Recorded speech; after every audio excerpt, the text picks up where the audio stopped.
یہ آنکھ کا تارا جو ہے آپ نے اچھا کیا یہ سوال کر ہی دیا.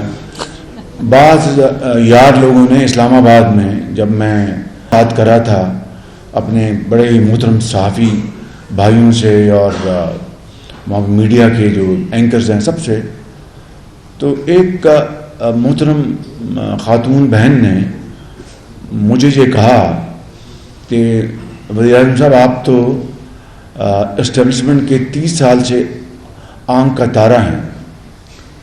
اس کا جو اخباروں میں اگلے دن یا ٹیلی ویژن پر جو آیا اس کا مجھے دکھ ہوا کہ بات وہی کرنی چاہیے جو کہی گئی ہے. آپ اپنے پاس سے بات کریں گے تو یہ صحافت نہیں ہے، یہ پھر زرد صحافت ہے. میں بالکل اپنا لگی لپٹی کے بغیر بات کر رہا ہوں. میں نے یہ کہا تھا کہ اگر میں آنکھ کا تارا ہوں جو آپ کہہ رہی ہیں تو مجھے کون سے لڈو مل گئے ان 3 سالوں میں؟ اگر جنرل مشرف نے میاں نواز شریف کو اقتدار سے نکالا اور اٹک فورٹ بھجوایا تو میں بھی وہاں گیا.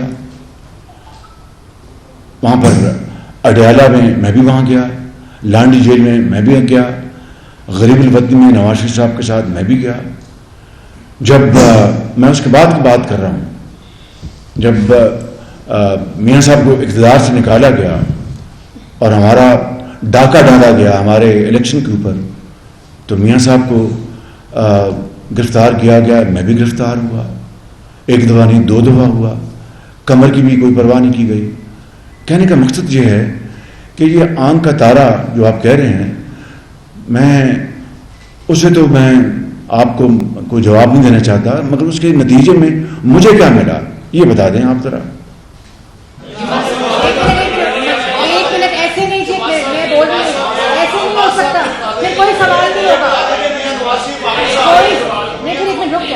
منصور بات کریں آپ. یہ صاحب بہت شکریہ. 2 حصے ہیں سوال کے. ایک تو پریس کانفرنس ہوتی تھی آپ کے مخالفین کی جانب سے اور وہ کہتے تھے ہمارا سیاست سے اور پاکستان تحریک انصاف سے کوئی تعلق نہیں ہے. ایک نیا سلسلہ شروع ہو گیا انٹرویوز کا. انٹرویو ہوتے ہیں 25-25 دن کے لیے بندہ غائب ہوتا ہے، اس کا پتہ ہی نہیں ہوتا، اور جب وہ آتا ہے تو اس کی زبان کو چھٹی ہوتی ہے، سب کچھ ایسا ہوتا ہے. 2018 کے الیکشن سے پہلے آپ اتنے لوگوں کے بارے میں کہتے تھے کہ ان کو فون آتے تھے اور وہ پارٹیاں بدل لیتے تھے. آج آپ کی ایک انصافی ہو گیا. اگلے الیکشن میں اگر اس طرح الیکشن ہوئے کیا کریڈیبلٹی ہوگی؟ اور دوسرا سوال جہاں پہ لوگوں کے غائب ہونے کی بات ہے، ہمارے ہی صحافتی برادری کے ایک ہمارے صحافی بھائی عمران ریاض خان آپ کے دور کے اندر غائب ہوئے، 4 ماہ سے بھی زائد نہیں ملے. جب آئے 22 کلو وزن ان کا کم ہو چکا تھا. آج وہ جو آپ سے بول رہا ہوں ان کو یہ جملہ بولنے میں شاید 10 منٹ لگیں گے. ان کی حالت دیکھ کے رونگٹے کھڑے ہو جاتے ہیں. آپ اس کے بارے میں کیا جواب دیں گے؟ مجھے آپ کی بات، میں نے سوال آپ کو سنا ہے. منصور صاحب گزارش یہ ہے کہ یہ جو بات آپ کریں کہ 25 دن کے لیے غائب ہو جاتے ہیں اور 30 دن کے لیے، میں قطعاً اس کے حق میں نہیں ہوں. اگر ایسا ہوا ہے مجھے اس کا علم نہیں، آپ بہتر جانتے ہیں، لیکن میں اس کے حق میں نہیں. لیکن یہ جو آپ بات کر رہے ہیں کہ 25 دن کے لیے غائب ہو جاتے ہیں، 12 اکتوبر کو مجھے اور نواز شریف کو کئی مہینوں کے لیے غائب کر دیا گیا تھا، اور ہمارے بال بچوں کو، میرے بوڑھے ماں باپ کو علم نہیں تھا کہ ہم کہاں ہیں. اور رات اور دن ایک ہمیں لگتا تھا، اندھیرا تھا. ذرا کاش آپ اس کا بھی ذکر کر دیتے. ہم نے تو نواز شریف نے تو کبھی کسی سے گلا نہیں کیا. ہم نے تو 9 مئی کو جا کے اپنا GHQ پہ ہم نے نہیں کروائے، نہ کسی کو کہا، نہ کسی کو اس کی ترغیب دی.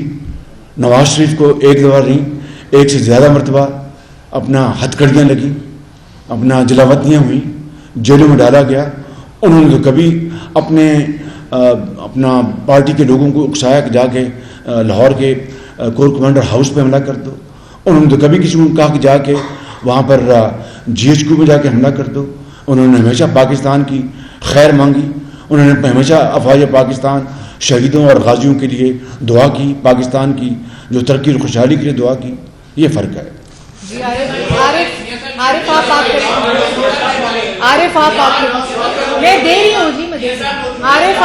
مجھے اس کا علم نہیں. آپ بتا رہے ہیں. نہیں میں نے نہیں خیال میں ہمارے دور میں میرے علم نہیں. اگر آپ کہہ رہے تو میں آپ کی بات کی تردید نہیں کر رہا، لیکن آپ کہہ رہے ہیں اب وہ گھر آ گئے ہیں.